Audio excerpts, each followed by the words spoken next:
같이 보실 말씀은 욥기 12장입니다.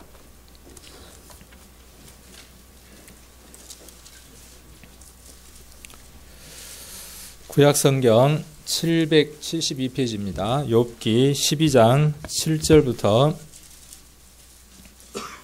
11절까지입니다. 772페이지 정도에서 찾으시면 됩니다. 욥기 12장 7절로 11절까지 천천히 같이 한번 읽겠습니다. 이제 모든 짐승에게 물어보라. 그것들이 내게 가르치리라. 공중의 새에게 물어보라.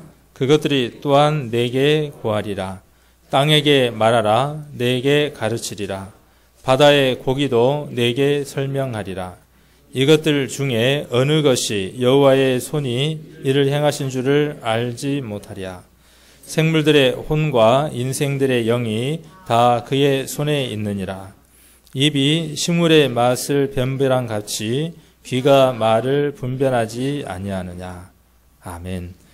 같이 기도드리겠습니다.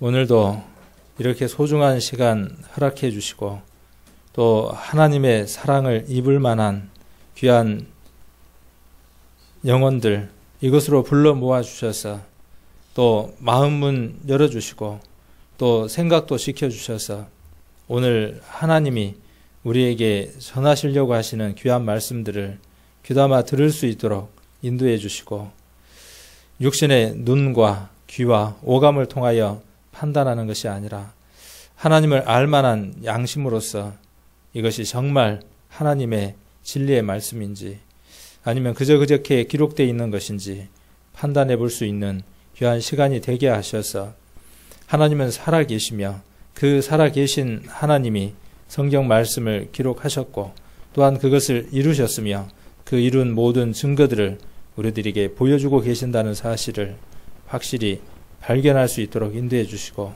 하나님이 만들어 두신 천국과 지옥이 실존하며 우리 인생들은 머지않아 죽음을 맞이해야 하며 그 죽음 너머에 있는 천국과 지옥 가운데에 한 곳에서 영원한 삶을 보내야 한다는 사실을 인정할 수 있도록 인도해 주시고 우리 인생들이 이 세상에서 이렇게 고생하다가 이것으로 끝나는 것이 아니라 영원한 하나님 나라에서 살 수 있는 그 은혜를 복을 누릴 수 있는 이 소중한 한 시간이 되게 도와주시기를 원합니다.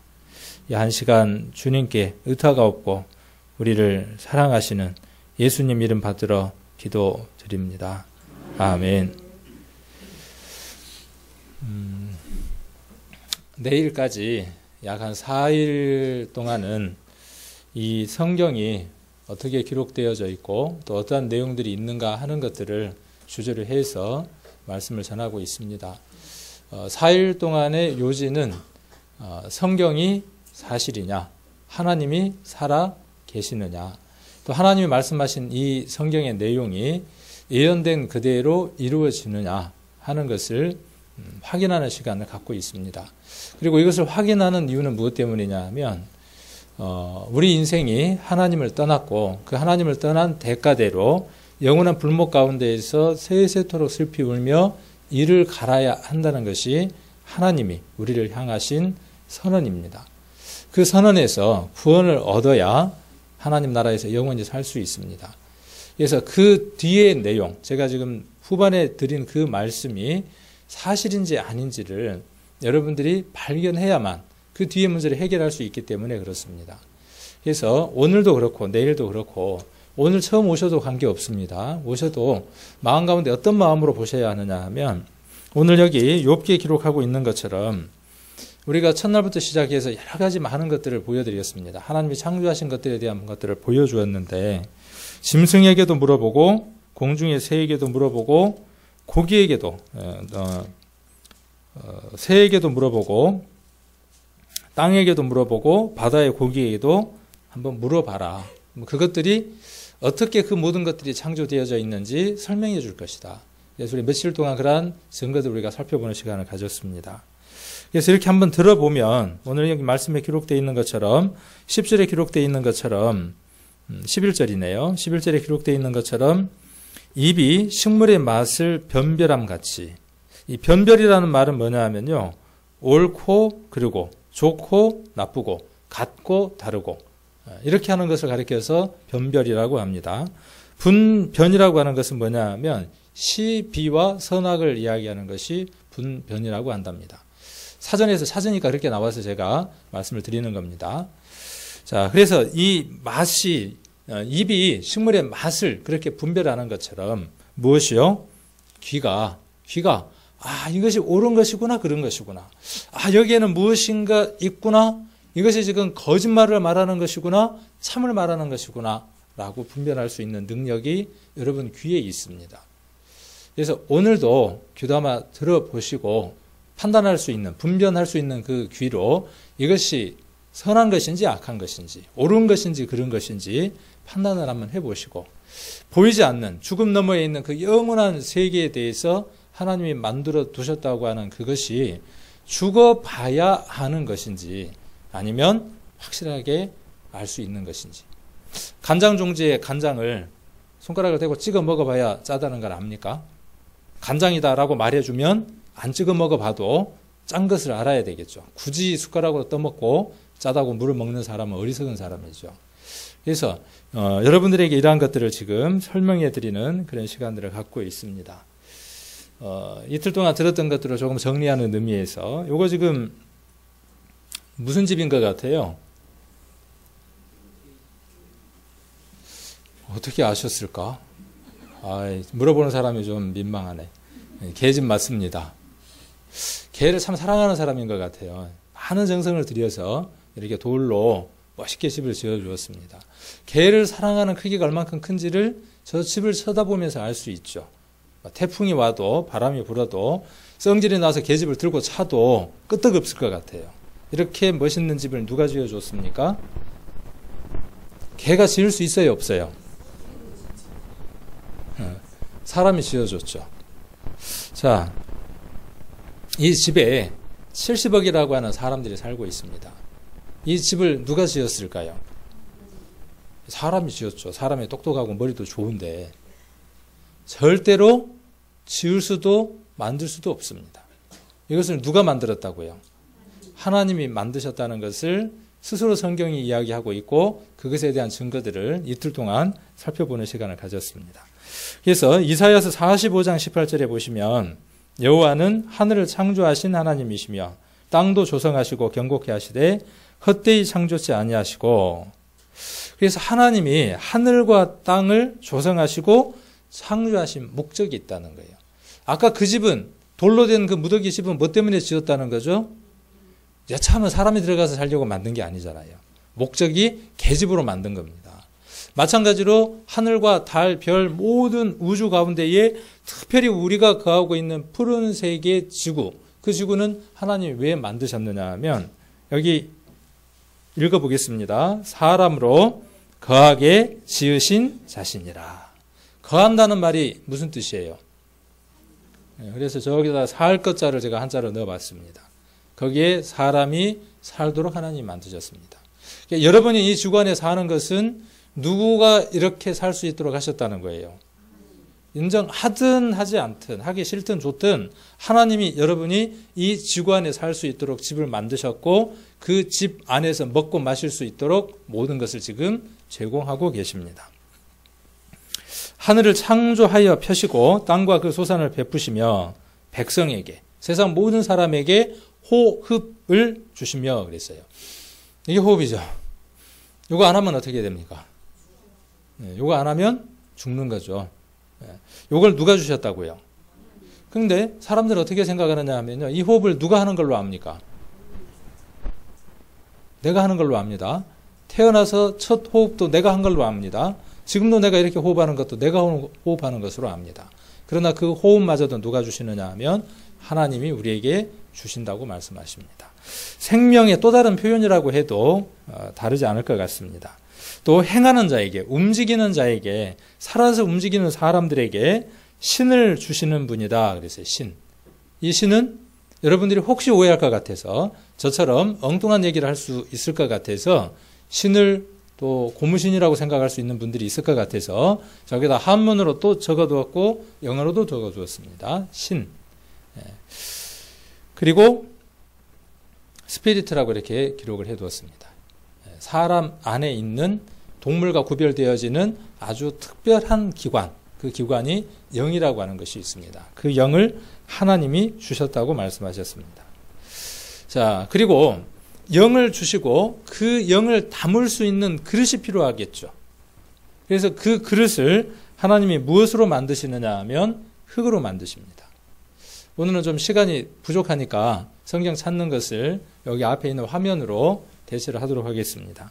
그래서 창세기 1장 27절 한번 같이 읽겠습니다. 하나님이 자기 형상 곧 하나님의 형상대로 사람을 창조하시되 남자와 여자를 창조하시고. 맹근다 하는 거 하고요. 그죠? 맹근다.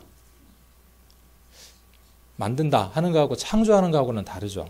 만든다는 것은 어떤 것이 있는 것에서 또 다른 것을 만들어내는 것이죠. 그리고 창조라는 것은 뭐냐면요. 없는 것에서 새로운 것을 만들어내는 거죠. 무에서 유를 만들어내는 것을 가리켜서 창조라 그럽니다. 그래서 남자와 여자를 창조하셨는데 어떻게 창조하셨냐? 2장 7절도 한번 같이 읽겠습니다. 여호와 하나님이 흙으로 사람을 지으시고 생기를 그 코에 불어넣으시니 사람이 생명이 된지라. 참 이런 내용들이 인정하기가 좀 어렵죠. 어떻게 흙으로 사람을 만든다냐. 어제 우리가 그동안에 들었던 것들은 그럴 만한 근거가 있으니까 그렇다고 치고 어떻게 흙으로 사람을 만드냐. 우리가 뭐 미술 시간에 진흙을 가져와서 대충 거북이를 만들고 거북이 코에다가 후 하고 불어넣으면 거북이가 아장아장 움직이냐 그 말이에요. 근데 지금 뭐라고 이야기를 하고 있습니까? 그렇게 흙으로 조물딱조물딱 만들어서 코에다가 후 하고 이렇게 불어넣었더니 그 생기라는 말이 뭐냐 하면 후 하고 불어넣는 겁니다. 그렇게 불어넣었더니 생령이 됐어요. 사람이 생령, 살아서 움직이는 신령한 물체가 됐어요.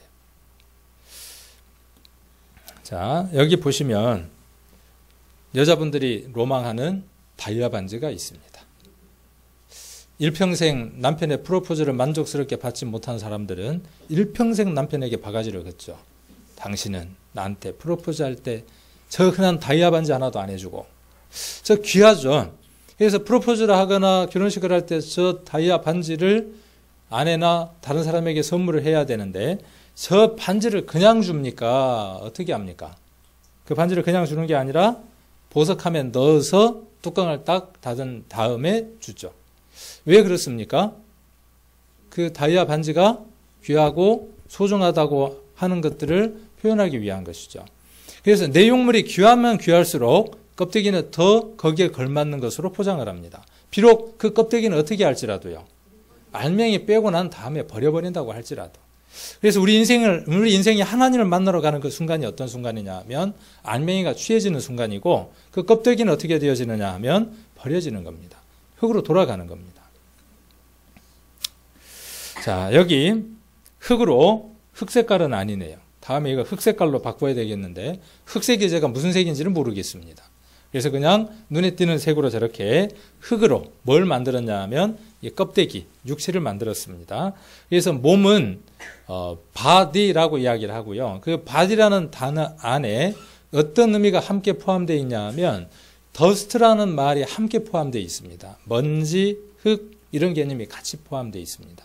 그래서 우리가 영어에서 body라고 이야기할 때에는 흙이라고 하는 그 개념 자체가 함께 포함되어 있습니다. 우리 말에는 그렇지는 않지만 그래서 몸은 혼과 영을 담는 그릇입니다. 아까 그 다이아 반지를 담는 것처럼 그리고 혼은 영을 담을 수 있는 또 다른 그릇이 혼입니다. 그래서 지, 정, 의라고 하는 세 가지 작용이 있습니다. 그래서 지식이 있고 감정이 있고 의지가 있습니다. 높은 산에 등산을 갔는데 산에 보니까 아름답게 꽃이 한 송이 피었어요. 보니까 전혀 처음 보는 건데 사전에서 봤던 게 언뜻 떠올라요. 아, 저것 아주 귀한 난이야. 뭐죠? 그게 뭐예요? 지식이에요. 야, 저거 가져가면 돈 되겠는데 올라가서 팔까? 그래, 파자. 하고 몸뚱아리를 움직이는 게 뭐죠? 의지예요. 그렇죠? 그리고 야, 저거 갖다 팔면 돈 좀 되겠구나. 춤이 덩실덩실 나와요. 그게 뭐예요? 감정이에요. 호흡이 끝나면 그 모든 것들도 어떻게 되어져요? 사라져 버리는 거예요. 그리고 그가 가졌던 지식이 글이나 이런 것들로 남으면 그와 교감했던 그 감정들이 우리들 기억 속에 남겨져 있을 뿐이죠. 그리고 무엇이 있느냐 하면 영이 있습니다. 자, 이 영은 전도서를 한번 보겠습니다. 전도서 3장입니다.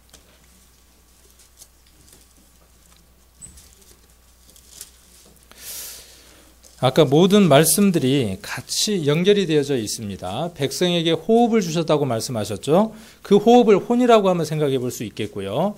그리고 행하는 자에게 하나님 뭘 주셨다고 말씀하셨습니까? 신을 주셨다고 말씀하셨습니다. 그리고 아까 창세기 1장 27절과 창세기 2장 7절에 하나님이 사람을 짓는데 흙으로 만드셨다고 말씀하셨습니다. 그래서 그것을 정리를 한번 해보니까 몸은 흙으로 만들고 호흡이라고 하는 혼이 있고 그 속에 또 다른 영이라고 하는 게 있다. 신이라고 하는 게 있다. 이렇게 지금 정리를 한번 해볼 수 있을 것입니다. 3장 11절 한번 보겠습니다. 하나님이 모든 것을 지으시되 때를 따라 아름답게 하셨고 또 사람에게 영원을 사모하는 마음을 주셨느니라. 혼의 작용은 의사들도 알고 심리학자들도 알고 잘 압니다. 그러나 영이 어떤 일을 하고 어떤 작용을 하는지에 대해서는 누구도 잘 알지를 못합니다. 그런데 성경은 그 작용이 무엇이라고 이야기하느냐 하면 영원을 사모하는 마음이라고 이야기를 하고 있습니다. 그래서 인생들에게는요, 영원히 살고자 하는 마음이 있습니다. 죽지 않고 영원히 살고 싶어 합니다. 나는 얼른 죽고 싶은데. 근데 본질적으로 막상 죽음이 다가오면요, 죽음의 공포가 몰려오면 죽음의 그 공포의 크기만큼 살고자 하는 그 의지는 강해집니다. 아닌지 그런지는 한번 죽음 앞에 서 보시면 알겠죠. 그래서 영원을 사모하는 마음은 누구에게나 있습니다. 이사야 57장을 한번 찾겠습니다. 이사야 57장 16절입니다. 이 말씀이 성경에 이렇게 기록되어 있는 것에 대해서 좀 확인을 해보고 넘어가려고 하는 겁니다. 이사야 57장 16절.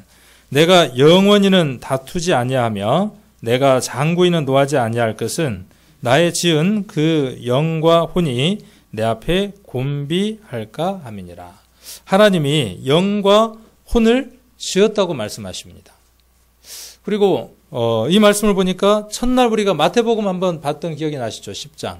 하나님이 사람은 몸만 죽일 수 있지만 하나님은 어떤 분이라고 말씀하셨죠? 몸과 영과 혼을 능히 지우개까지 멸하시는 자를 두려워하라 그랬죠. 그래서 사람이 몸, 혼, 영으로 만들어져 있고 그 몸과 혼과 영이 영원한 불못 속에 들얹어진다라고 이야기를 하고 있습니다. 이렇게 우리 인생이 만들어져 있고요.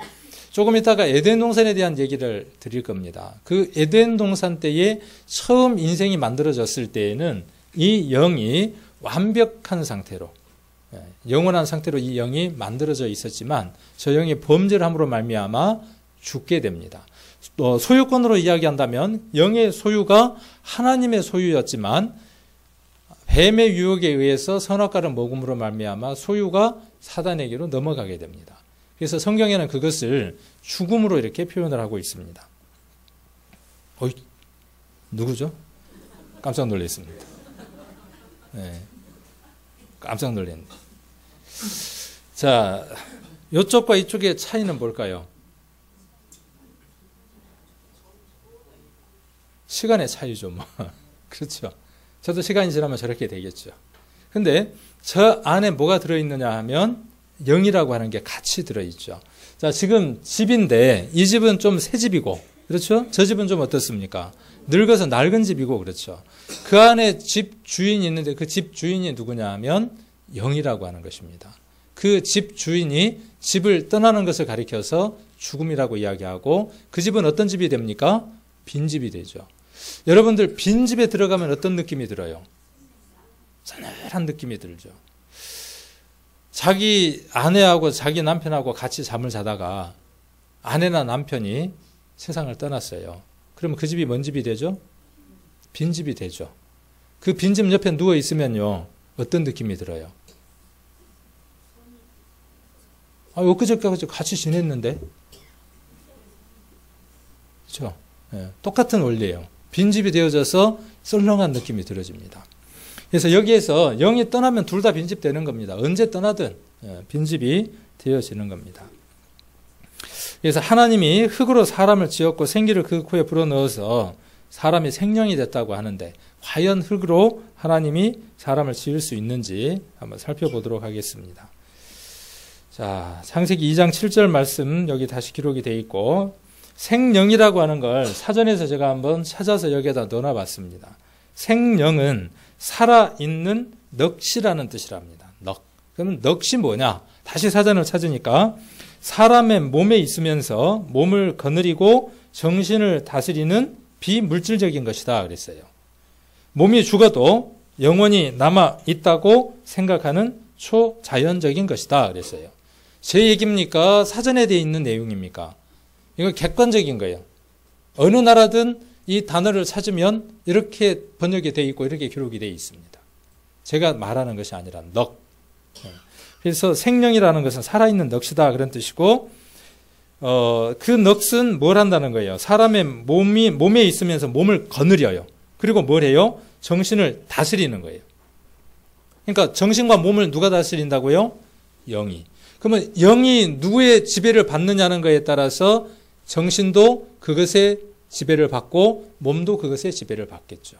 영이 누구의 소유고 누구 것이냐는 것이 굉장히 중요하겠죠. 성경은 선언하는데 뭐라고 선언하느냐 하면 세상의 모든 사람들의 영은 이미 죽어 있고 사단의 소유라고 선언합니다. 그래서 마태복음 8장 요한복음 8장 44절에는 너희 아비가 영의 아비가 마귀다. 그리고 너희는 마귀에게서 태어났다라고 선언합니다. 요 얘기를 여러분들이 인정하고 믿어야만 그 소유로부터 벗어나고 싶어 할 거 아닙니까? 그래야 그 다음 일이 이루어질 거 아니에요. 그래서 하나님이 계시다고 하는 이 내용은요, 굉장히 중요한 것입니다. 그래서 흙으로 무엇을 만들었다고요? 아이고, 넘어가 버리네. 자, 흙으로 무엇을 만들었냐 하면 사람을 만들죠. 흙으로. 재료가 뭐냐면 흙이고 거기다 생기를 불어넣어서 생명이 되게 했습니다. 한번 뺄셈도 한번 해볼 수 있겠죠. 뺄셈을 어떻게 하면 뺄셈을 한번 해볼 수 있을까요? 사람에게서 생명이죠. 생명에서 뭘 빼면요? 생기를 빼면 뭘로 돌아가요? 흙으로 돌아가죠. 가전제품 그러잖아요. 가전제품이라는 말은 무슨 뜻이죠? 전기를 사용하는 집에서 쓰는 전기제품, 집에서 쓰는 전기제품, 그 말이 가전제품이죠. 그래서 뭘 쓴다고요? 뭘 동력원으로 쓴다고요? 전기를 동력원으로 쓴다고요. 사람은 뭘 동력원으로 쓴다고요? 누가 불어넣어준 기운을 넣어서 쓴다고요? 하나님이 넣어주신 그 기운의 생기를 받아서 우리가 사용한다 그 말이에요. 그러니까 우리는 생기제품이죠. 어떻게 표현할 수 있어요? 사람은 생기제품이고 집에서 쓰는 에어컨이나 냉장고나 텔레비는 무슨 제품이고요? 가전제품이에요. 근데 걔가 어느 날 전기를 제대로 받아들이지 못하고 전기를 원활하게 흘려보내지 못하면 전기가 꽂혀 있는데도 그러면 걔는 어떻게 합니까? 전기를 뺀 다음에 폐품으로 갖다 버리죠. 우리도 마찬가지죠. 자, 이게 뭐냐 하면요. 반도체입니다. 반도체라는 말이 뭐죠? 말 그대로 전기를 흘려보내면 도체가 됐다가 전기를 끊으면 뭐 그런 의미죠. 반도체라는 말이. 갑자기 설명하려고 적당하게 설명을 하니까 잘 기억이 안 되는데 그래서 어떤 용도로 사용을 하느냐 하면 여러분 휴대폰에 정보를 기억할 수 있는 칩으로 많이 사용을 합니다. 그리고 컴퓨터의 메인 머리 CPU 중앙 처리 장치가 무엇으로 되어져 있느냐 하면 다 이런 재질들로 이루어져 있습니다.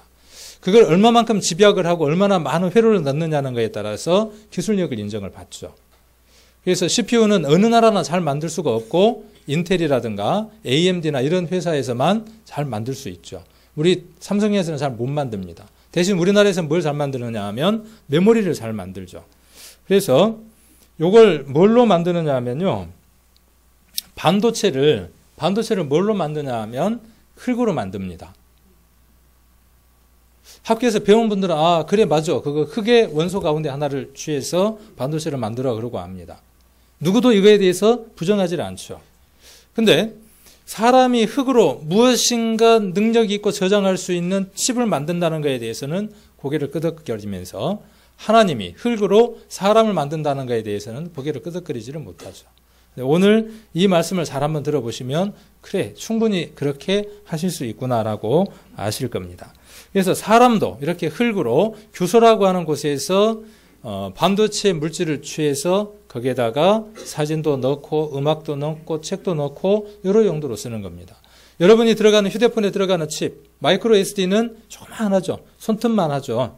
그런데 그 안에 지금 얼마 정도까지 넣을 수 있느냐 하면 64GB짜리 같은 경우는 한 3, 4만 원 정도만 줘도 살 수 있을 만큼 가격대가 많이 내려가 있죠. 자, 여기 18세기 말엽에 또 18세기와 19세기 초에 이르러서 광물질을 과학적으로 분석하는 기술이 발달이 됐어요. 그래서 흙의 성분도 분석할 수 있게 되고 사람 인체 몸의 구성 요소도 분석할 수 있는 과학이 발달했어요. 그렇게 발달하다 보니까 이제 과학자들이 여러 가지 실험을 해봐야 되잖아요. 그래서 여러 가지 실험을 한번 해본 겁니다. 여기 나무와 저기 밖에 있는 나무의 성분을 비교를 해보는 거예요. 분석을 해보면 이 나무와 밖에 있는 나무의 성분이 같겠죠. 또 이렇게 만들어진 것과 밖에 있는 쇠의 광물질의 요소가 같겠죠. 그런 것에 착안해서 그러면 성경에 사람이 흙으로 만들어졌다고 하니까 그러면 흙의 성분과 인체의 성분 한번 비교를 해보자. 그러면 같은 성분이 있으면 흙으로 사람이 만들어졌다는 것이 타당할 것이고 만일에 그럴 만한 근거가 없다면 그냥 성경은 찢어버리자라고 생각하고 분석을 한번 해본 겁니다. 자, 이게 그 분석된 결과입니다. 흙의 원소가 있고요. 흙의 성분이 있고 인체의 구성 요소가 있습니다.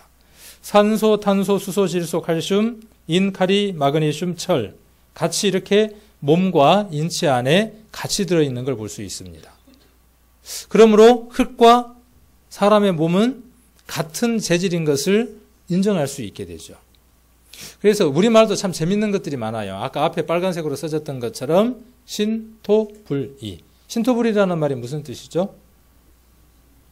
중국산 먹는 것보다는 국산을 먹는 것이 낫다. 신토불이야. 그러고 노래를 하던데. 좀 거기에만 머리가 가 있으면 그렇게만 들리는데 그 말이 아니고 무슨 뜻이에요? 흙하고 사람의 몸하고 둘이 아니다 그런 뜻이죠. 하나다 그런 뜻이죠. 물론 흙에서 모든 것들이 나와서 그것을 먹는다는 그런 의미도 될 겁니다. 그래서 사람이 흙으로 만들어졌다는 것에 대해서 충분히 우리가 이런 광물질의 분석을 통해서도 우리가 한번 확인을 한번 해볼 수 있을 겁니다. 자, 그리고 유전적인 것도 우리가 한번 살펴볼 수 있을 겁니다. 사도행전 한번 보겠습니다. 사도행전 17장입니다. 사도행전 17장 26절 찾을 수 없으면 앞을 보셔도 됩니다. 같이 한번 읽겠습니다. 인류의 모든 족속을 한 혈통으로 만드사 온 땅에 거하게 하시고 저희의 연대를 정하시며 거주의 경계를 하나셨으니 하나님이 모든 족속을 한 혈통으로 만들었답니다. 한 핏줄을 이어받은 족속으로 만들었고 그 족속으로 하여금 온 땅에 거하게 했다라고 말씀하셨습니다. 이 말을 거꾸로 한번 역으로 한번 들어가 보겠습니다. 온 땅에 있는 모든 사람들이 한 핏줄을 갖고 있고 그들을 쭉 거슬러 올라가면 여러 핏줄이 나오는 게 아니라 한 핏줄이 나온다는 것이죠. 이 말을 다른 표현을 한다면 모든 인류의 조상은 각각 다르게 있는 게 아니라 한 조상만 있다 그런 뜻이 되겠죠. 그래서 피를 조사를 해보면 한 조상인 것도 알 수 있게 된다는 것이죠. 그래서 한번 조사를 해봤더니 인류는 한 여자로부터 왔다는 겁니다. 자, 여기도 같은 내용이고요. 그래서 경향신문 81년 8월자에도 보면 인류는 한 어머니에서 탄생했다. 그리고 여기 조선일보에도 95년 조선일보에도 아담 실제로 있었다. 실존 인물이다. 그리고 하와도 실존 인물이다. 아담도 실제로 있었고 인류에게 무엇을 유전시킨? 여기 보니까요. 여기 Y 염색제 유전시킨 아담 존재를 추적하고 있다 그랬어요. 그런데 이때는 추적하고 있었고요. 지금은 추적해서 그 결과가 이미 나왔습니다. 그러면 이 얘기는 무슨 얘기냐면요. 최초의 모든 인류를 다 만들어내려면 남자가 한 남자만 있으면 되겠죠. 여자도 여러 여자가 있을 필요가 없겠죠. 한 여자가 있으면 되겠죠. 그리고 한 남자와 한 여자가 결혼해서 한 자녀를 낳고 그 후손으로부터 모든 후손이 번졌다면, 그리고 성을 결정짓는 염색체는 누구에게만 있습니까? 이제 그런 내용들이 여기 이제 기록이 되어 있는데, 요쪽에 있는 게 여자입니다. 여자는 성 염색체를 보면 XX라고 하는 염색체가 되어 있고, 남자는 XY라고 하는 염색체를 갖고 있죠. 그 Y 염색체가 뭐냐 하면 남성을 결정짓는 염색체가 되어지죠. 성 염색체가 되죠. 그래서 둘이 결혼해서 남자가 Y를 주고 여자에게서 X를 받으면 남자가 태어나고, 여자에게 X와 남자의 X가 결합을 하게 되면 여자가 만들어지는 것이죠. 그래서 한번 따져 올라가 보는 겁니다. 이렇게 따져 올라가 보니까 여기도 지금 여기 보시면 남자의 염색체 가운데 XY가 있고요. 또 여기에 XY가 있고 이쪽에 XX가 있죠. 여자에게는 이렇게 되어 있는 걸 볼 수 있습니다. 자, 그리고 혈액형도 한번 계산을 한번 해보자는 거죠. 그래서 먼저 한번 동영상을 보겠습니다. 혈액형도 부모로부터 물려받는 유전자의 일종이다. A형 유전자는 AAAO, B형의 유전자는 BBBO, AB형의 유전자는 AB, O형은 OO다.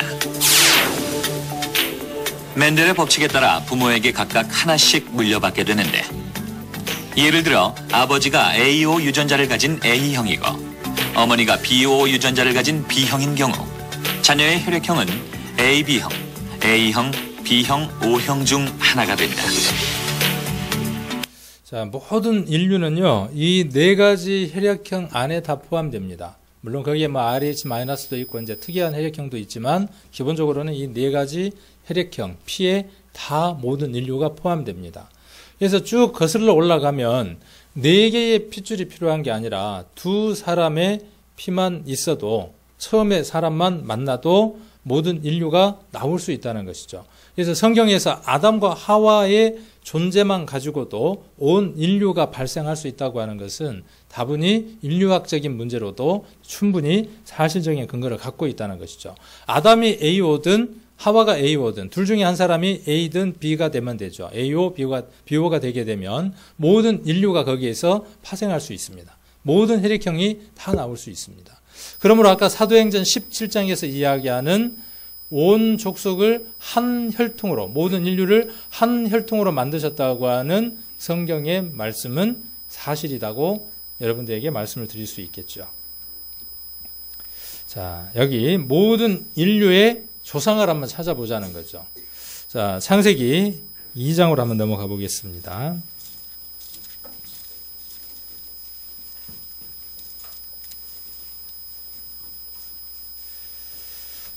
창세기 2장, 자, 19절입니다. 19절. 여호와 하나님이 흙으로 각종 들짐승과 공중의 각종 새를 지으시고 아담이 어떻게 이름을 짓나 보시려고 그것들을 그에게로 이끌어 이르시니 아담이 각 생물을 일컫는 바 곧 그 이름이라. 그래서 여기 보니까 아담이라고 이렇게 기록되어져 있죠. 그래서 아담이라고 하는 한 사람이 있고 후에 잠들게 해서 여자를 취하죠. 그리고 짐승은 하나님이 뭘로 만드셨을까요? 사람은 흙으로 만드셨고 짐승은 그럼 뭘로 만드셨을까요? 제가 어제 말씀드렸죠. 저는 항상 답을 말씀드리고 여쭤본다고. 짐승도 흙으로 만들었다고 여기 기록이 되어 있네요. 근데 짐승은 영을 넣지를 않았습니다. 어디에도 생기를 불어넣었다는 표현이 없습니다. 그래서 짐승에게는 혼만 있습니다. 그래서 짐승은 그렇게 살다가 죽으면 끝나는 거예요. 그리고 원래 목적은 뭐냐 하면 사람에게 먹을거리로 제공되기 위해서 만들어진 것이 짐승이에요. 그 역할을 다하면 끝나는 겁니다.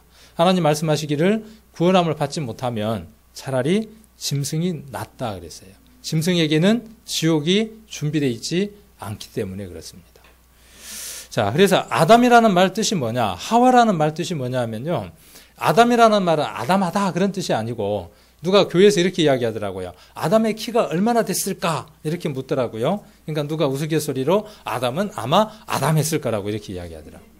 아담의 키는 얼마큼인지는 모르지만 아담이라는 말의 이름의 뜻은 뭐냐 하면 모든 인류의 조상이다, 아비다 그런 뜻입니다.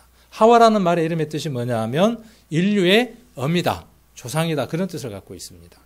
그래서 쭉 거슬러 올라가면 누구를 만난다는 거예요? 아담과 하와를 만나고 모든 인류에게 남성을 만들 수 있는 Y 염색체를 가졌던 남자를 한번 추적을 해보면 아까 추적 한번 해본다 그랬죠?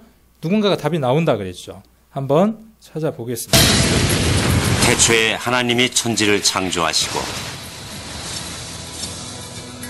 가라사대 우리의 형상대로 사람이 되라 하셨다. 성서에서는 그를 아담이라 했고 우리 모두의 조상이라고 했다. 그래서 유전학적 아담을 찾아보기로 했다. DNA에 들어있는 작은 단서가 지구상에 살고 있는 모든 남자들과 인류의 공통조상인 한 남자를 연결하고 있다. 그래서 과학적, 유전학적으로 증명된 아담을 찾아보기로 했다. 지구상에 존재하는 모든 인간에게 DNA를 제공한 최초의 인류. 북극의 이누이족, 아마존의 아메리카 인디언, 사막의 유목민과 월스트리트의 사업가가 정말 같은 핏줄일까? 내셔널 지오그래픽 소속의 유전학자 스펜서 웰즈가 아담을 찾는 작업을 지휘하기로 했다. 한편 파테섬의 그 남자에게서 나온 Y 염색체는 마지막 단서를 제공하고 있었다. 이 Y 염색체를 전 세계에서 채취한 수천 명의 염색체와 비교했다. 그 결과 엄청난 사실을 발견했다. 모든 Y 염색체에 존재하고 있으며 현재 전 세계 모든 남자들에게 있는 변종을 찾아낸 것이다. 우리가 찾고 있던 공통의 변종이었다. 모든 인류 안에 이 Y 염색체라고 하는 게 유전되어 있는데 그 Y 염색체를 준 최초의 사람을 찾았더니 그가 아담이더라. 지금 그렇게 공영방송에서요. KBS에서 지금 이야기하고 있는 겁니다. 우리는 DNA 추적을 통해 나무의 뿌리에 도달할 수 있었다. 모든 가지가 한 남자, 한 Y 염색체와 연결돼 있었다. 방금 번쩍하고 실루엣으로 나온 사람이 누구겠어요? 아담입니다. 그가 여러분들의 조상입니다. 원숭이, 침팬치, 오랑우탄이 여러분의 조상이 아니라 저렇게 아담이 우리의 조상이고 그리고 그 아담은 하나님으로부터 지음을 받았고 하나님으로부터 지음받은 우리가 지금 하나님이 만들어 놓은 법칙 하에서 이렇게 살아가고 있습니다. 자, 사람 몸이 얼마만큼 신비한지 자, 시편 139편을 한번 보겠습니다. 시편 139편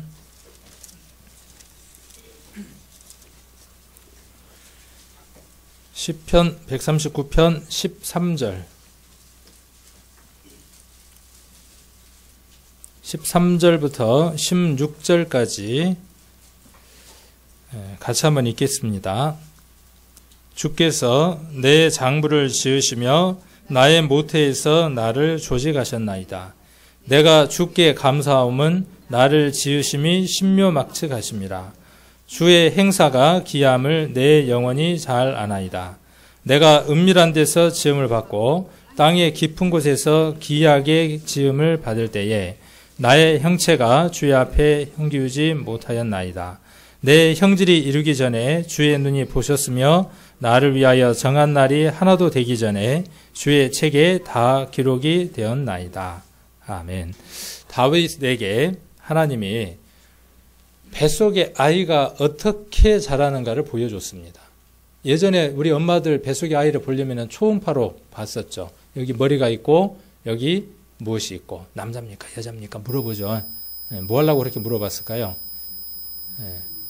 딸이면 뭐 하려고 그렇게 물어보고 했었죠.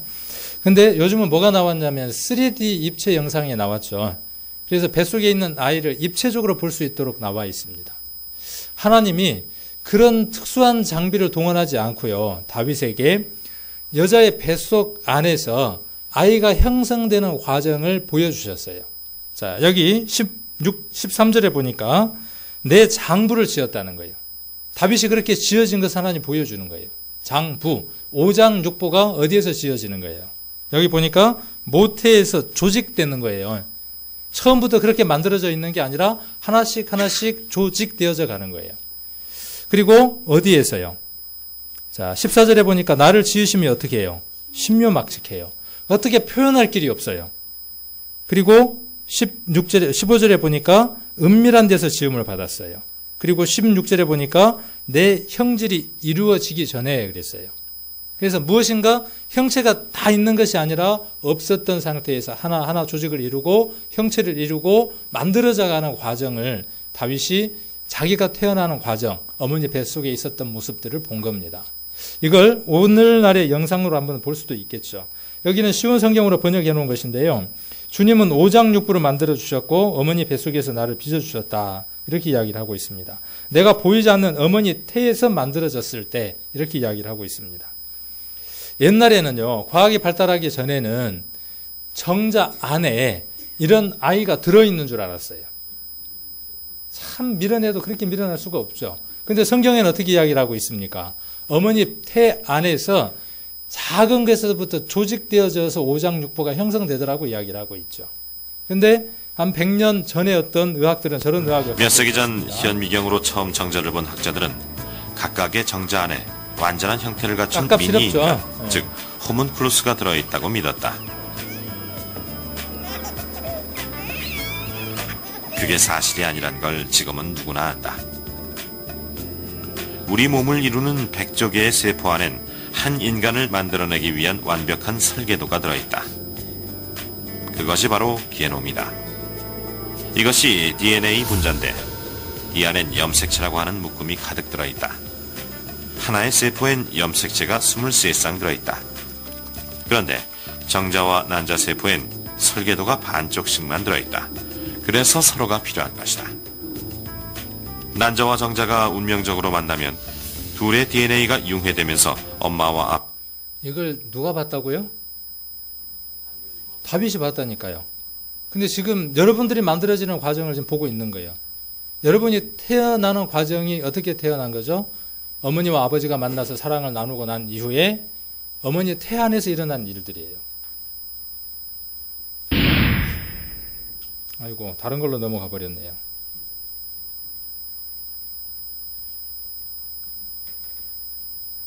유전 형질이 섞인다. 며칠 후엔 수정란이 나팔관을 통해서 자궁에 도달하고 거기서 분할을 시작한다.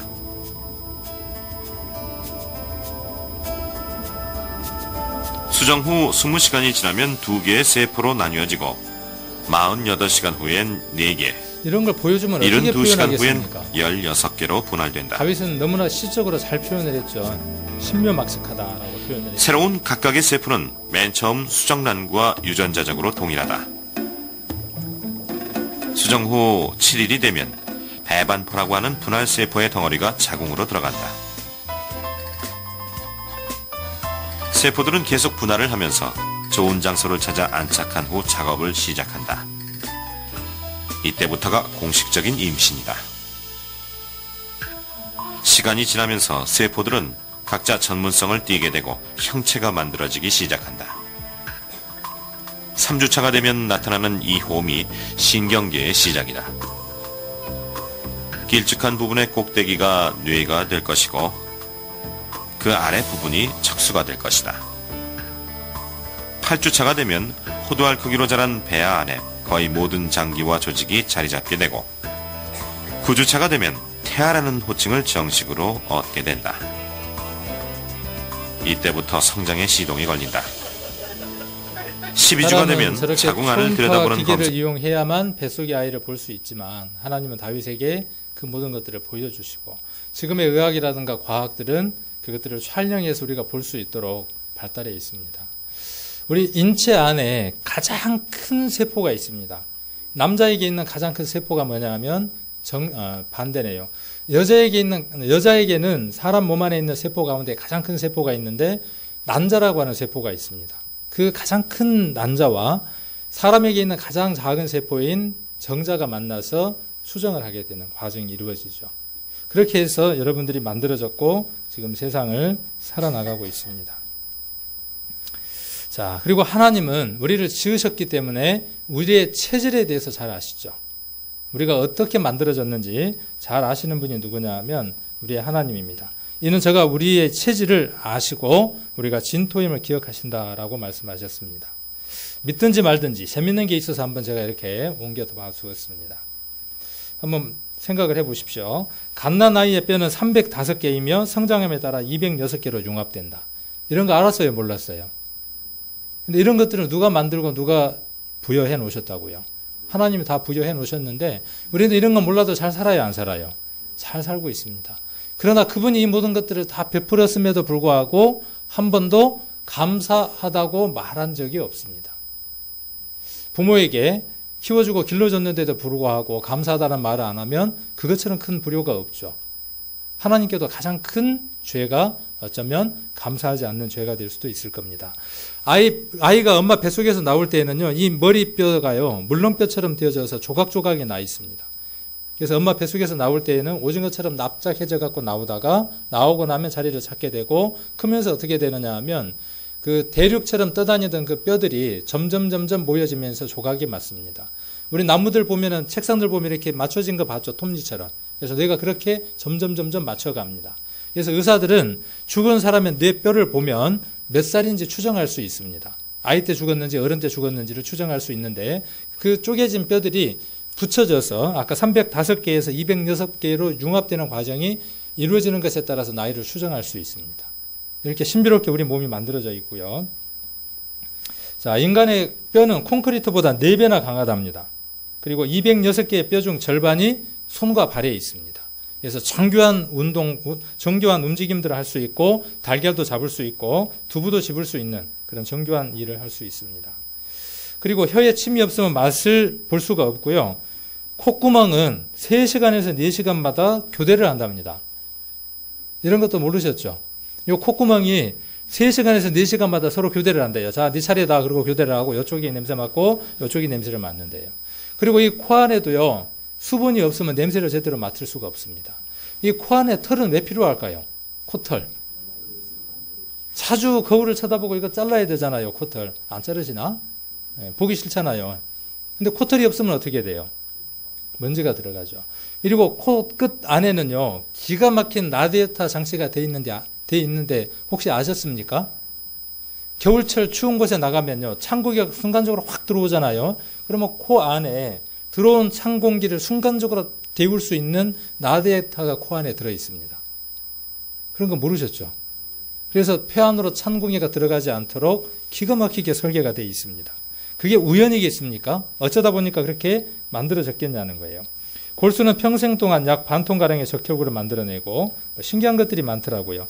코에 물기가 없으면 냄새를 맡을 수 없고 평균 여자는 7세에서 63세까지 엄마가 될 수 있고 남자는 13세에서 100세까지 아빠가 될 수 있어요.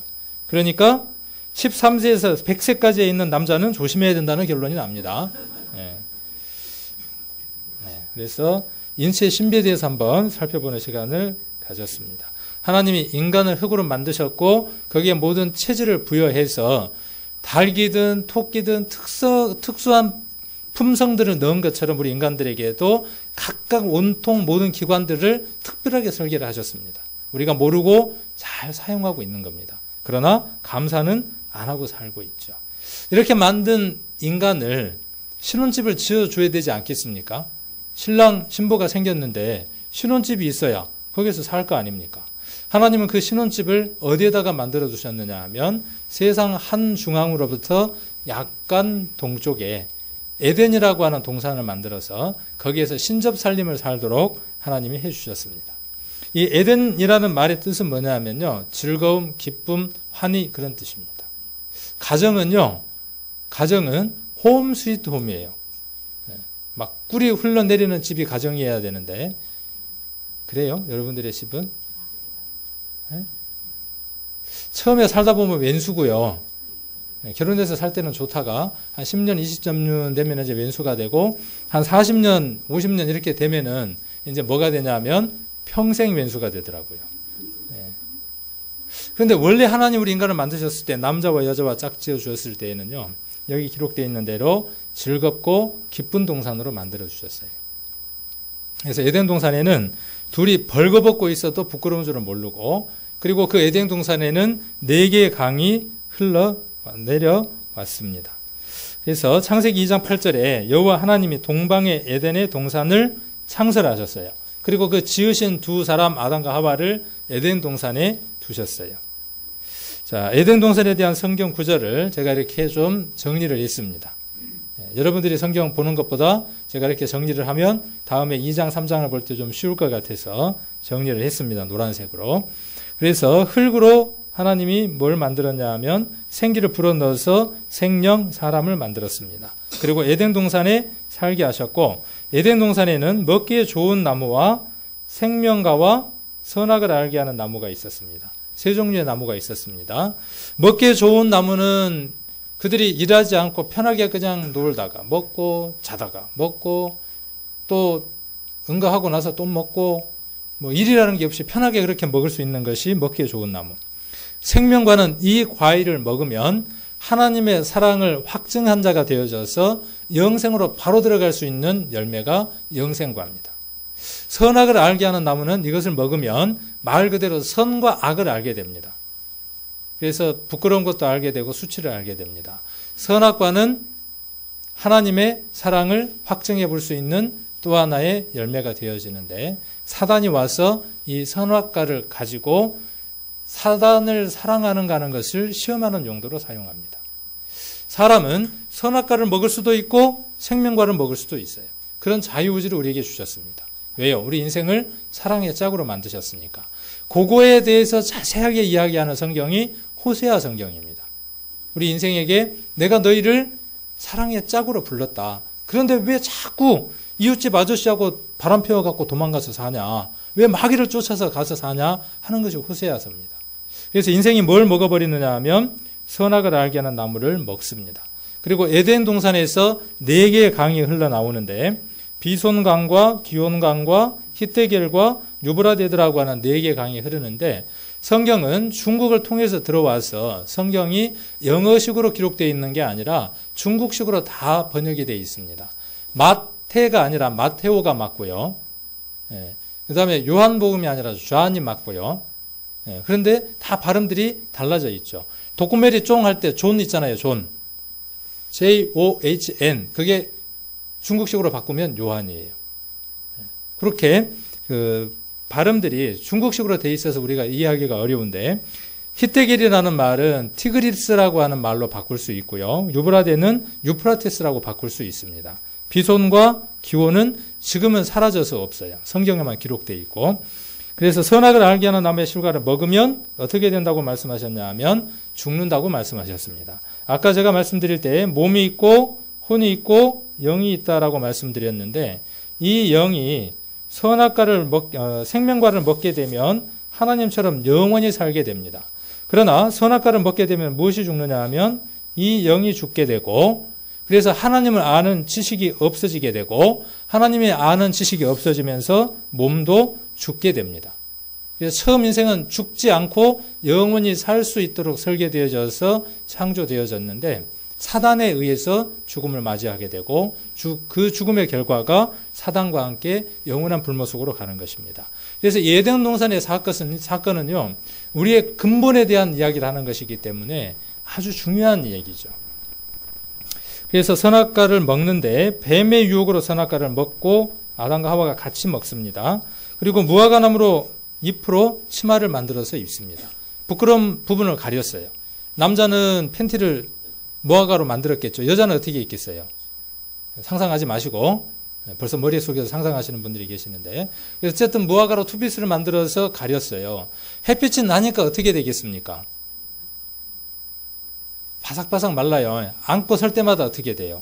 부스러지면서 얼레리 꼴레리. 그래서 부끄러워서 숨습니다. 자, 죄를 서로 전가하게 되고 서로에게 책임을 묻게 됩니다. 하나님은 아담과 하와를 위해서 그 부끄러운 수치를 아담과 하와는 가리울 수가 없는 거예요.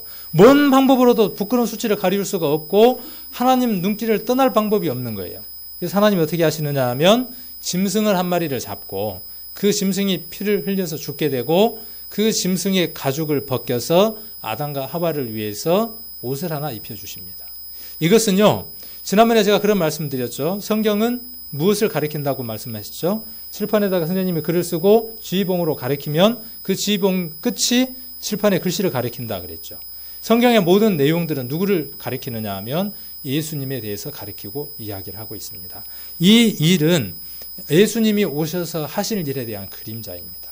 우리 인생은요, 우리 힘으로 우리 노력으로 선하고 착하게 살아보려고 애쓰지만 그럴수록 더 부끄러운 수치가 드러납니다. 착하게 잘 살아보려고 하는 것이 미선이 되어져서 더 부끄럽게 하나님 앞에 섭니다. 어떤 옷을 입지 않고서는요, 하나님이 입혀주시는 옷을 입어야 됩니다. 이번에 그 하나님이 입혀주는 옷을 입으셔야 됩니다. 에덴 동산의 사건은 그 사건을 여러분들에게 이야기하고자 합니다. 그래서 가죽옷을 지어서 하나님 입혀주시고, 그리고 뭘 먹지 못하도록요, 선악과를 먹으면 이건 저주가 됩니다. 왜요?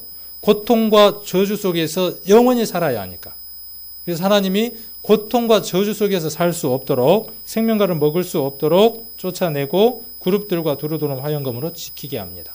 그리고 무엇을 먹어야만? 이제는 생명과 되는 예수 그리스도를 먹어야만 영원한 삶을 살도록 성경에 기록을 해두었습니다. 이제는 예전에는 생명과를 먹어야 하지만 지금은 무엇을 먹어야 하느냐 하면 예수라고 하는 생명과를 먹어야만 영원한 삶을 살 수 있습니다. 자, 여기 성경을 한 군데 한번 찾아볼까요? 아까 우리가 이야기했으니까 창세기 이왕이면 한 구절을 확인을 하고 넘어가겠습니다. 2장 10절입니다. 2장 10절. 2장 10절. 강이 에덴에서 발원하여 동산을 적시고 거기서부터 갈라져 네 근원이 되었으니 첫째 이름은 비손이라 금이 있는 하울라 온 땅에 둘렀으며 그 땅에 금은 정금이요 그곳에는 베들레헴과 호마노도 있으며 둘째 강의 이름은 기온이라 굴수 온 땅에 둘렀고 셋째 강 이름은 히데겔이라 아수르 동편을 흐르며 넷째 강은 유브라데더라. 이렇게 말씀하고 계십니다. 그러니까 에덴 동산 한 중앙에서 4개 강이 나왔다라고 이야기를 했는데 지금 우리가 보는 지도를 보면 그 4개의 강은 없고요. 2개의 강은 그대로 있는 걸 볼 수 있습니다. 그래서 여기 보시면 2개의 강 가운데에 유프라테스라고 하는 강도 있고 티그리스라고 하는 강이 있는 걸 볼 수 있습니다. 그런데 2개의 강이 없잖아요.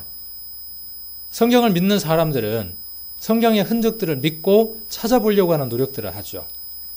그래서 이 근방들 한번 뒤져보자는 거예요. 이쪽 근방들 한번 뒤져서 성경에 비손과 기온 강이 있다고 했으니까 그 강들 한번 찾아보자는 거죠. 지금은 장비들이 좋으니까 한번 찾아보자는 거예요. 그래서 인공위성을 띄워서 한번 관측을 해보고 지하까지 탐사할 수 있는 그런 장비들을 동원을 해서 한번 탐사를 해보니까 요쪽으로 여기서 요쪽으로 흘렀던 강 줄기를 발견을 했습니다. 여기 유프라테스 티그리스 강이 있고요. 그리고 여기 메소포타미아라고 있네요. 이 메소포타미아라는 말 뜻이 무엇이냐면요. 2강 사이의 땅이다 그런 뜻입니다. 강이 2개가 흐르면서 거기에 태적물들을 계속 가져다 놓겠죠. 그러면 전 세계적으로 비옥한 땅이 되겠죠. 그래서 인류 문명의 첫 문명, 가장 발달했던 문명을 무엇으로 이야기하느냐 하면 메소포타미아 문명이라고 이야기를 합니다. 그리고 메소포타미아 문명을 일으킨 사람들이 누구일까요? 요 메소포타미아 문명을 일으킨 사람이 누굴까요? 여기. 요 문명을 일으킨 사람들이 누구냐면요. 수메르인입니다. 그리고 수메르인들은 어디에서 왔다고 인류학자들은 이야기를 하느냐 하면 이 지역에 있었던 사람들이 여기로 이주해서 여기에서 문명을 꽃피웠다고 이야기를 합니다. 이건 굉장히 중요한 내용인 것 같아요. 자, 그래서 이런 장비들을 동원을 해서 물속도 찍을 수 있고요. 땅속도 찍을 수 있는데 이런 장비를 동원해서 아까 이야기했던 그 근방을 한번 뒤져보는 겁니다. 쥐를 찾는 것처럼 샅샅이 한번 뒤져봤더니 여기 보니까 이쪽에 있는 그림들 보니까 이쪽에서 지금 뭐가 발견됐냐 하면 비손강이 발견이 됐어요.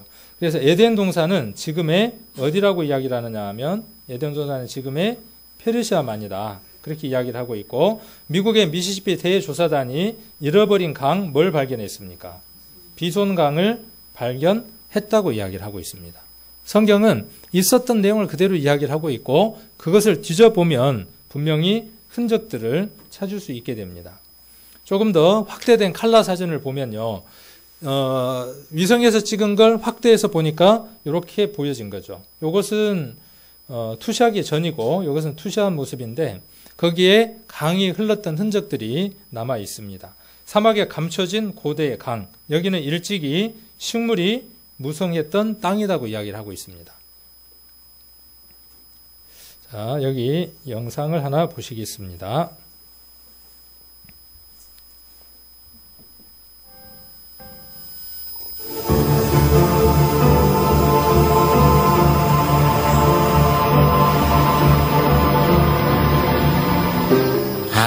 마침내 우리 시대에 발견된 에덴 동산은 3000년 성경 역사 속에서 베일에 쌓여 있었는데 그 신비가 30년의 인공위성 기술에 의해 드디어 밝혀졌다.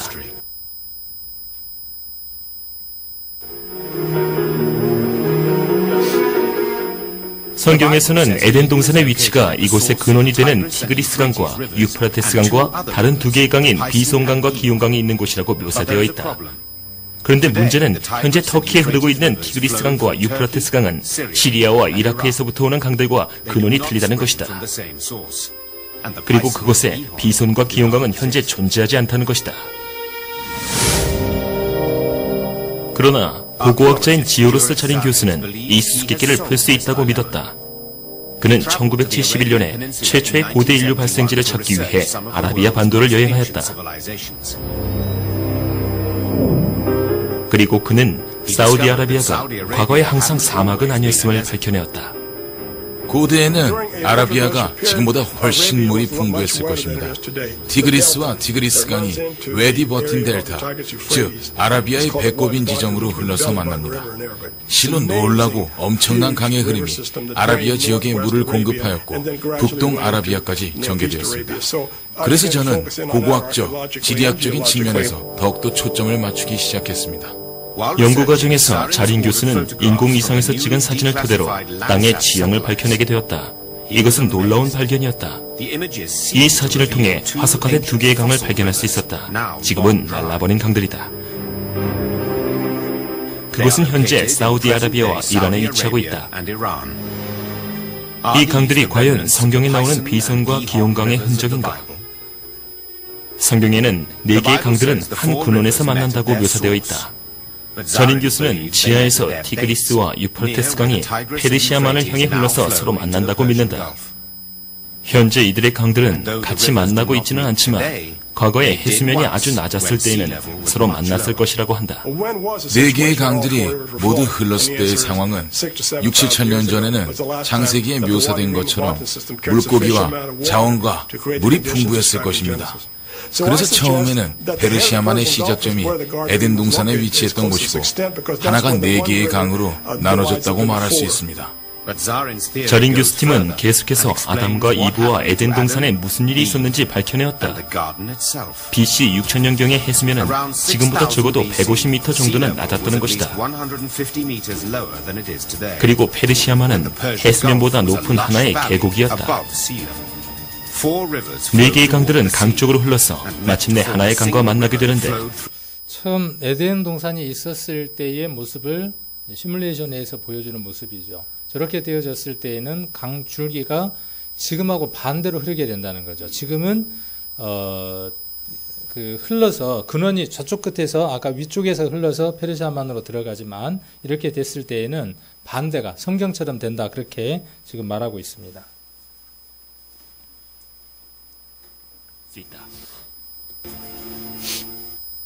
네. 자, 그래서 에덴 동산을 발견했다고 지금 이야기를 하고 있죠. 지금 어디에 있느냐 하면 페르시아만 속에, 물 속에 지금 들어있다고 이야기를 하고 있습니다. 성경도 그렇게 이야기를 하고 있습니다. 에스겔서 31장에 보시면 깊은 바다를 덮었고 모든 강을 쉬게 하고 큰 물을 그치게 했다고 이야기를 하고 있고 지하에서 위로를 받고 있다고 이야기를 합니다. 무엇으로서 위로를 받느냐는 거죠. 전 세계 석유 매장량의 3분의 2 이상인가요? 매장량의 3분의 2 이상이 어디에 매장되어 있느냐 하면 페르시아만에 매장이 되어 있습니다. 자, 이것은 무엇과 연관이 되느냐 하면 노아 홍수와 무관하지 않습니다. 이 지구상에 노아 홍수가 있으면서 대대적인 격변이 있게 되면서 갑작스럽게 에덴 동산에 있었던 짐승들과 나무들이 물속으로 들어가면서 고온고압에 눌리게 되면서 그곳에서 석유나 석탄으로 위로를 받고 있다라고 지금 성경은 그렇게 묘사를 하고 있습니다. 그곳에서 석유나 석탄이 많이 나온다는 것은 이러한 성경의 배경과 무관하지 않는 것을 우리가 확인해 볼 수 있을 겁니다. 여기도 그런 얘기를 합니다. 기후변화로 페르시아만의 수위가 성서시대 때보다 상승했습니다. 즉 에덴 동산이 있었던 곳이 바닷속에 잠겼다는 뜻입니다.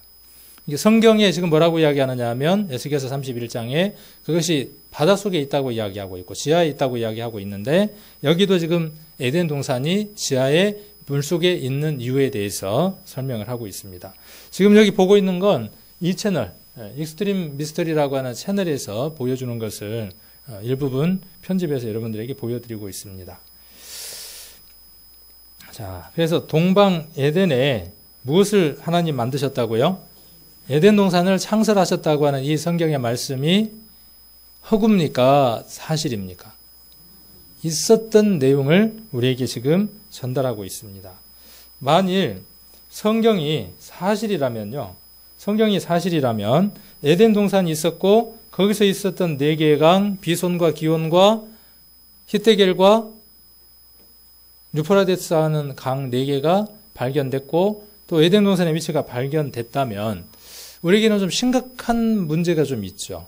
어떤 심각한 문제가 있냐 하면 하나님도 실제로 계시는 분이고 아담도 실존인물이고 하와도 실존인물이라는 사실이죠. 그래서 우리의 조상은 누구라는 얘기냐면 이들이 우리의 조상이라는 뜻입니다. 이들의 조상이 뱀에게 사단에게 아까 아담에게 하나님이 그 모든 것을 다스리고 지키라고 하셨는데 아담과 하와는 어떻게 하느냐 하면 그 모든 것들을 다 누구에게 넘기느냐 하면 사단에게 모든 그 권한을 누구에게 넘기느냐 하면 사단에게 모든 권한을 넘깁니다. 그래서 사단에게 그 영혼을 팔아버렸습니다. 언제 팔았습니까? 언제? 아까 아담과 하와가 선악과를 먹을 때 그 영혼을 팔아버렸습니다. 자, 누가복음 한번 보겠습니다. 누가복음 4장입니다. 누가복음 4장 6절입니다. 자, 여기를 보면 마귀와 예수님과의 대화가 기록되어 있습니다. 예수님이 40일 동안 금식하시고 성령에 이끌려서 시험을 봤는데 마귀가 와서 뭐라고 이야기하는가 한번 들어보십시오. 4장 5절에 마귀가 또 예수를 이끌고 올라가서 순식간에 천하 만국을 보이며 가로되 이 모든 권세와 그 영광을 내가 내게 주리라. 이것은 내게 넘겨준 것이므로 나의 원하는 자에게 주노라. 그러므로 내가 만일 내게 절하면 다 내 것이 되리라. 자, 여기 보니까 뭐라고 이야기를 합니까? 마귀가 지금 뭐라고 이야기를 해요? 이 모든 권세와 영광을 그랬어요. 이 세상에 있는 모든 권세와 영광, 잘 먹고 잘 살 수 있는 것, 육신적인 건강들, 명예들, 보암직하고 먹음직하고 지혜롭게 할 만큼 탐스러운 모든 것들, 우리 인생들이 모두 원하는 것들, 하나님이 처음 아담과 하와에게 주었던 그 모든 복들, 그것들은 누가 물려받았다고요? 누가 넘겨받았다고요? 마귀가 넘겨받았다는 거예요. 언제 넘겨받았습니까? 아담과 하와가 선악과를 먹을 때 넘겨받았습니다. 그래서 마귀는 오늘 뭐라고 이야기하느냐 하면 영혼에 관한 문제를 해결하려고 하면은요, 사단은 막습니다. 여러분들이 돈을 벌려고 하고 여러분들이 교회를 가는데 교회 가서 열심히 살려고 하면 막지를 않습니다. 마귀는. 하나님이 살아계신 것이 분명한 사실인 것처럼요, 사단도 마지막 시대에 발악을 합니다. 어떻게 발악을 하느냐 하면 인생들의 영이 하나님을 찾아서 영원한 천국에 가는 것을 발악을 하고 맞습니다. 그래서 무엇은 허락하느냐 하면 교회 가는 것은 허락합니다. 헌금하는 것도 허락을 합니다. 열심히 사는 것도 허락을 합니다. 다 허락을 하는데 무엇을 막느냐 하면 영이 거듭나고 영생을 얻는 것은 막습니다. 그래서 철저하게 무엇을 막느냐 하면 성경 공부를 통하여 하나님이 살아계신다는 사실과 우리 인생의 근본에 대한 문제를 아는 것에 대해서 철저하게 막으려고 합니다. 그리고 우리 인생들의 마음 가운데에 그것을 거부하려고 하는 마음을 강하게 불어넣습니다. 사단은 그러면서 뭐라고 이야기를 해요? 지금처럼 그렇게 살아. 교회 다니면 불편한 거 많어. 교회 다니는 거 불편한 거 많어. 왜? 일요일마다 교회 가야지. 하루 쉬어야 되는데. 거기다가 좀 더 열심히 하려면 수요일도 가야지. 금요일도 가야지. 술도 피지 말고 담배도 마시지 말해. 일부러 제가 강하게 이야기하려고 거꾸로 이야기를 했습니다. 그런데 성경은 무엇이라고 이야기하느냐 하면요. 술과 담배를 끊을 수 있는 힘은요. 우리에게 없다는 것이에요. 왜 우리에게 없습니까? 이미 누구의 소유물이니까요. 이미 우리가 사단의 소유물이기 때문에 사단이 원하는 것을 끊는다는 것은요. 하늘의 별따기만큼이나 어렵습니다. 우리를 누구에게 넘기지 않는 한은요. 우리의 소유와 우리의 전부를 누구에게 넘기지 않는 한은요. 하나님께 넘기지 않는 한은 우리의 결정과 우리의 생각과 우리의 뜻과 우리의 모든 것을 하나님께 넘기지 않고서는 절대로 사단을 이길 수가 없습니다. 사단은 6,000년 이상을 인간의 영혼을 노략질해 왔습니다. 지금도 그렇습니다. 그 지혜와 그 머리를 이겨낼 재간이 없습니다. 무엇으로밖에 이길 수밖에 없느냐 하면 이 말씀을 듣는 가운데에 구원함을 얻고 여러분 안에 성령이 임하지 않고서는 절대로 이길 수가 없습니다. 술, 담배, 여자, 쾌락, 오락 어떤 것도 이길 수가 없습니다. 그러나 여러분 안에 생명 되시는 생명의 근본 되시는 예수님이 오시면 이기고 물리치고 다스릴 수 있습니다. 처음 상태로 돌아가는 겁니다. 아담과 하와가 다스리고 정복하고 누렸던 것처럼 누구를 맞이하게 되면요. 예수님을 맞이하게 되면. 그래서 이 아담과 하와의 사건은 굉장히 중요한 사건입니다. 에베소서 2장을 한번 보겠습니다. 에베소서 2장입니다. 2장 1절.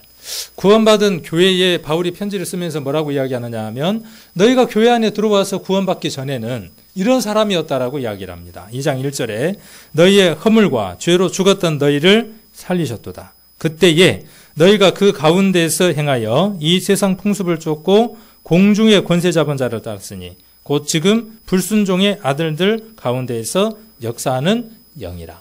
세상에 구원받지 못한 사람들 속에 한 영이 역사하는데 그 영이 어떤 영이냐 하면 사단의 영이고 마귀의 영이고 뱀의 영이다. 요한계시록에는 그 사단을 옛 뱀이라고 이야기를 하고 있습니다. 그 영이 누구 안에요? 지금 구원을 받지 않으려고 발버둥치는 그 사람이 자기 능력, 자기 생각으로 발버둥치는 게 아니라 그 안에 무엇이 발버둥친다는 거예요? 이 사단의 영이 발버둥치고 있다 그 말이에요. 너희도 과거에 그런 사람이었다. 그러나 이제는 어떻게 됐다는 거예요? 이제는 하나님의 소유와 하나님의 사람이 되었다는 것이 에베소서 2장에서 하고자 하는 얘기입니다. 이렇게 되면 술, 담배, 여자, 오락하는 것보다요 더 큰 기쁨이 있습니다. 그 기쁨 혹시 느껴보셨습니까? 세상 말로 안 느껴보셨으면 말을 마십시오. 달인이 그렇게 이야기를 하잖아요. 술, 담배 그 어떤 오락보다도 더한 쾌락과 즐거움이 어디에 있냐 하면 이 성경 안에 있습니다. 그것을 여러분들에게 드리고 싶고 여러분들에게 소개하고 싶어서 그렇습니다. 내 인생을 내가 경영하고 내가 이끌어가면요. 내 능력 밖에 더 이상 경영할 수가 없습니다. 그렇죠? 그런데 나를 다른 사람에게 파십시오. 두 영에게 파십시오. 사단에게 영을 파시든지 그 영을 하나님께 파시든지 여러분을 하나님께 파십시오. 하나님은 여러분들보다 능력 있고 광대하신 분이죠. 여러분의 삶을 하나님이 경영하실 겁니다. 훨씬 더 값지고 귀하게 여러분의 삶을 이끌어 가실 겁니다. 자, 성경은 무엇을 이야기하느냐 하면 몸은 죽여도 영혼은 능히 죽이지 못하는 자를 두려워하지 말고 몸과 영혼을 능히 지옥에 멸하시는 자를 두려워하라는 것입니다. 지옥이 있다는 사건. 사단 때문에 지옥이 존재한다는 거예요. 마태복음 25장을 한번 찾겠습니다. 마태복음 25장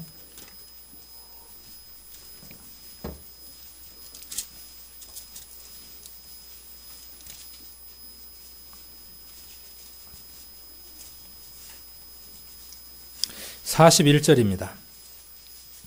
마태복음 25장 41절 같이 한번 읽겠습니다. 또 왼편에 있는 자들에게 이르시되 저주를 받은 자들아 나를 떠나 마귀와 그 사자를 위하여 예비된 영영한 불에 들어가라. 마귀와 사자를 위해서 영영한 불, 지옥이 준비되어 있다고 이야기를 합니다.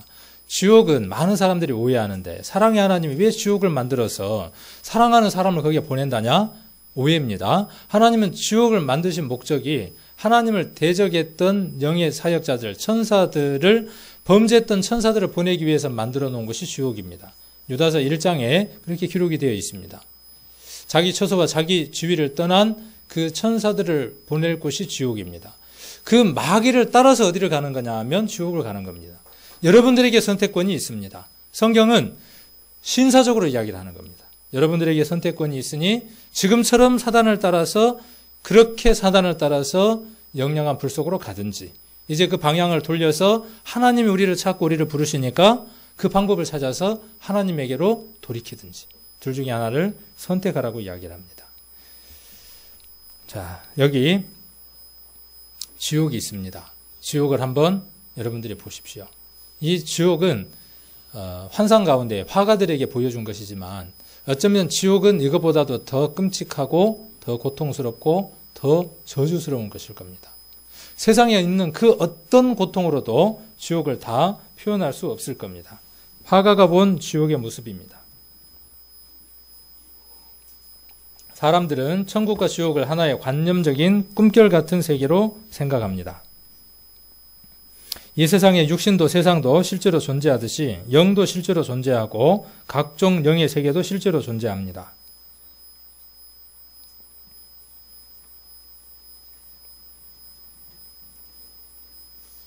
영의 세계는 실존하는 현실 세계입니다. 볼륨 좀 올려주세요. 때로 옮겨진 존재이기에 지옥의 고통은 결국은 육신쓴 자신이 느끼는 것과 같은 입장입니다. 그리고 영은 육신의 감각처럼 모든 감각이 살아있되 더 예민하고 강하게 모든 감각을 느낍니다. 천국의 기쁨도 지옥의 고통도 육신보다 훨씬 더 강하게 느끼는 것입니다. 천국과 지옥이 있다고 하는 사람들은 자기 마음에 있다고 생각하니 믿고, 없다고 생각하는 사람들은 자기 마음에 없는 것으로 생각하니 없다고 착각하고 살아갑니다. 그러나 천국과 지옥은 실제로 존재합니다.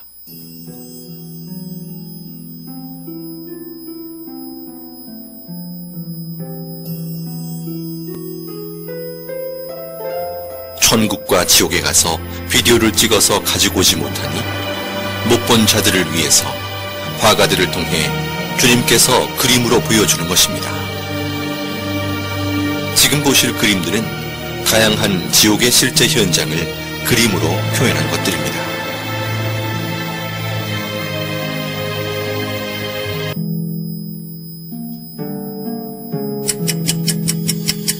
자살처럼 큰 존재도 없습니다.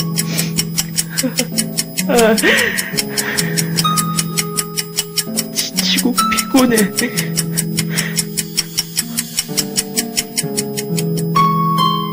어딜 가도 마음 편할 곳이 내겐 없구나.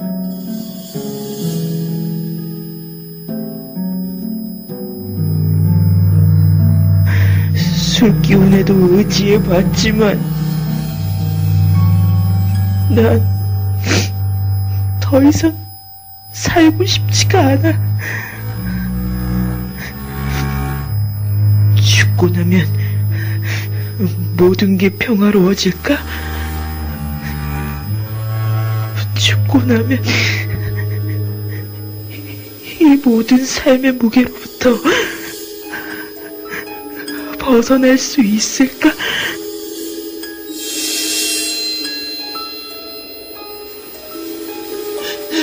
여기가 어디지? 죽으면 끝인 줄 알았지. 고난은 행복해질 줄 알았지.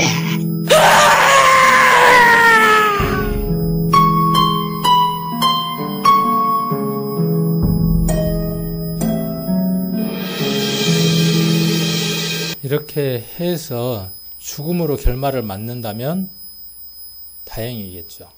근데 지옥은 저 죽음에서, 저 고통에서 벗어나올 수가 없습니다. 만년에 한 번 기회가 있다면 저희들이 여러분을 모실 필요가 없습니다.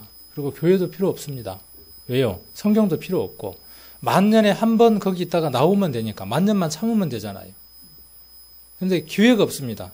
한 번 죽고 난 후에는 기회가 없습니다. 살았을 때 이 문제를 해결해야 하기 때문에 그렇습니다. 그래서 죄를 범한다면, 우리 인생들이 죄를 범한다는 것은 하나님을 떠나 있다는 가장 대표적인 증거입니다. 우리가 하나님을 떠나 있는 상태에서는 하나님 나라에 들어갈 수가 없습니다. 그래서 어제 우리가 니프티아라고 하는 걸 봤던 것처럼 거기에는 사람을 파먹는 구더기도 있고 꺼지지 않는 불도 있다고 말씀하고 있습니다. 거기에 누가 던져줘야 된다고 이야기하느냐 하면 답을 알고 있지 못하는 사람들. 내 영이 어떻게 하면 하나님의 자녀로 다시 태어나는가 하는 것에 대해서 답을 알지 못한 사람은 이 영원한 불목 가운데 들어간다고 성경은 분명하게 이야기를 하고 있습니다. 알렉산더에 대한 이야기는 어제 봤던가요? 안 봤습니까? 알렉산더 한번 보겠습니다. 알렉산더라고 하는 대왕이 있습니다. 알렉산더 대왕은 불과 8년 만에 마케도니아로부터 인도에 이르는 이말리나 되는 땅을 정복했습니다. 그는 정복한 제국에 자신의 이름을 딴 도시 알렉산드리아를 70여 개나 건설했습니다. 전 세계 4분의 1을 정복, 신처럼 추앙받던 명장 알렉산더 대왕.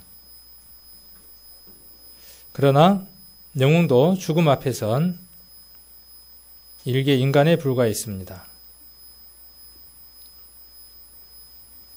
죽어서 나의 육신이 누울 공간은 한 평 남짓인 것을, 나는 이 한 평을 차지하기 위해 수많은 적들을 물리치며 수말리 길을 달려왔단 말인가.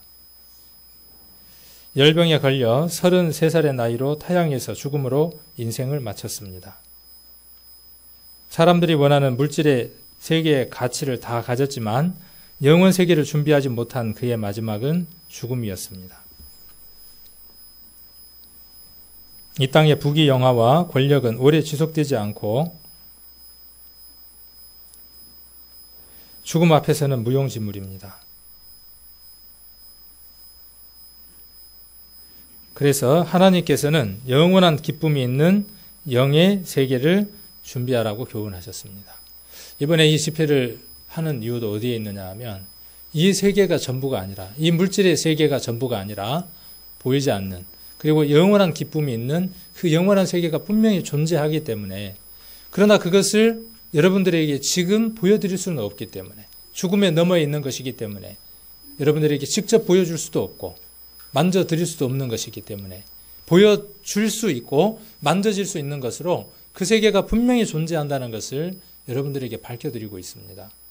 이것을 잘 알아들으면 서두에 말씀드린 것처럼 입이 식물의 맛을 구분하는 것처럼 귀가 여러분들이 듣고 옳고 그름을 잘 판단하신다면 이번에 분명히 귀한 것을 얻으실 수 있을 겁니다. 내일 하루 더 성경이 사실이라는 것에 대한 증거가 남아 있습니다. 그리고 내일은 앞으로 되어질 일들에 대한 내용을 조금 이야기를 하려고 합니다. 지금까지 있었던 일에 대한 이야기를 했지만 내일은 미래에 앞으로 이 세상이 어떻게 될 것인지, 또 마지막 전쟁이 핵전쟁이라고 하는 것이 있다고 하는데 그 핵전쟁은 어떻게 시작이 되고 또 어떤 무기를 쓰고 사람이 어떻게 죽는가 하는 것들에 대한 것들을 성경을 통해서 한번 찾아보는 시간들을 갖고, 그래서 정말 하나님의 이 심판을 피하고 영원한 하나님 나라에 갈 수 있는 방법이 무엇인가 하는 것들을 차례대로 한번 알아보는 그런 귀한 시간을 갖도록 하겠습니다. 기도 드리겠습니다. 귀한 시간 허락해 주심을 감사를 드립니다. 우리 인생을 신묘막측하게 흙으로 지었던 것을 말씀을 통해서 살펴보았습니다. 우리 인생이 하나님의 지으심을 입어 하나님의 귀한 형상대로 지음을 받아 우리들 마음 안에는, 우리들 양심 안에는 하나님의 세계에 가고 싶고 영원한 하나님 나라를 찾고 싶은 간절한 마음으로 지어졌던 것을 성경을 통해서 살펴봅니다. 그러나 하나님의 대적된 사단 마귀가 우리 인생들이 하나님을 찾을 수 없도록 영원한 불못 속으로 데려가기 위해 우리의 영혼을 노략질하고 우리를 죄의 사슬로 묶어 영원한 불못 속으로 끌고 가는 것을 봅니다. 하나님 아버지, 오늘 말씀을 통해서 그 배경과 그 역사에 대해서 살펴보는 시간을 가졌습니다. 그 일은 역사 안에 실제로 있었던 일이며 그 사건이 벌어졌던 에덴 동산이 실존했던 것이고 지금 그곳의 위치 또한 발견되고 있습니다. 우리들 마음 안에 이 귀한 진리의 말씀들을 잘 분별할 수 있는 지혜를 허락해 주시기를 원합니다. 그리하여 마음 안에 사단의 음성과 사단이 원하는 뜻을 따르지 아니하고 양심 가운데에 하나님의 미세한 음성에 반응할 수 있는 귀한 사람들이 되게 도와주시기를 원합니다.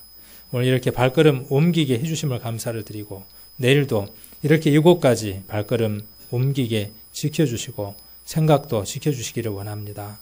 돌아가는 발걸음 주님 지켜주시기를 원하며 우리를 사랑하시는 예수님 이름 받들어 기도드립니다. 아멘. 수고하셨습니다.